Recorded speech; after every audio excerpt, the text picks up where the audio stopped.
Assalamualaikum warahmatullahi wabarakatuh. Halo mahasiswa UT sekalian.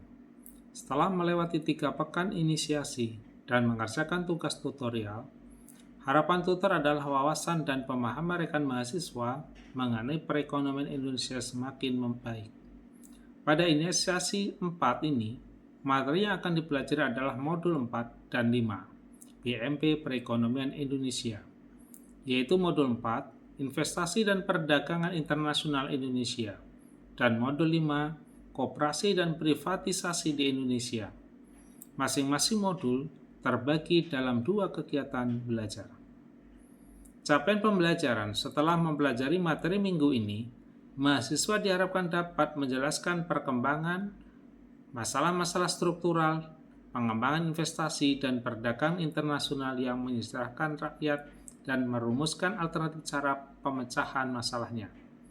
Perkembangan kondisi dan masalah yang dihadapi koperasi, serta mengkaitkannya dengan tantangan yang datang dari pelaksanaan privatisasi di Indonesia.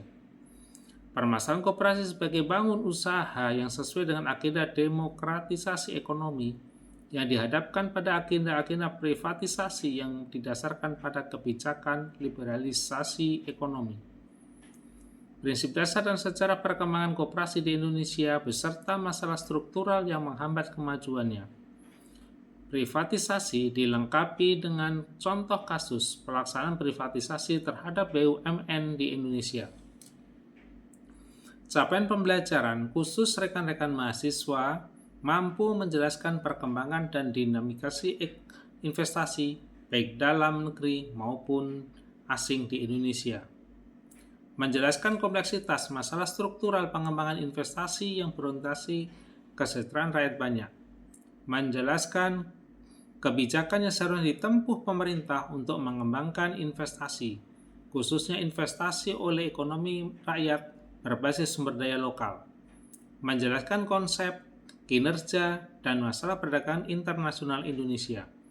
Menjelaskan kebijakan yang seharusnya ditempuh pemerintah dalam menyikapi agenda perdagangan bebas, menjelaskan prinsip dan sejarah pengembangan koperasi di Indonesia, menjelaskan kinerja, peranan, dan masalah-masalah struktural yang dihadapi koperasi Indonesia, menjelaskan konsep, latar belakang, dan tujuan pelaksanaan privatisasi di Indonesia, menjelaskan dampak ekonomi politik privatisasi terhadap ekonomi rakyat Indonesia berdasarkan studi kasus yang ada, menjelaskan dampak privatisasi terhadap perwujudan demokratisasi ekonomi melalui koperasi. Sumber belajar utama mahasiswa adalah bahan ajar khususnya modul 4 dan 5, serta bahan-bahan lain yang relevan dengan materi minggu ini. Silahkan lihat panduan bacaan pada RAT. Di samping itu, mahasiswa diharapkan aktif mengikuti diskusi 4 karena keikutsertaan dalam diskusi menentukan nilai akhir tuton mahasiswa. Juga dapat diharapkan dapat berlatih mengerjakan soal yang tersedia pada menu latihan sesi. Selamat mengikuti, selamat belajar, salam sukses. Wassalamualaikum warahmatullahi wabarakatuh.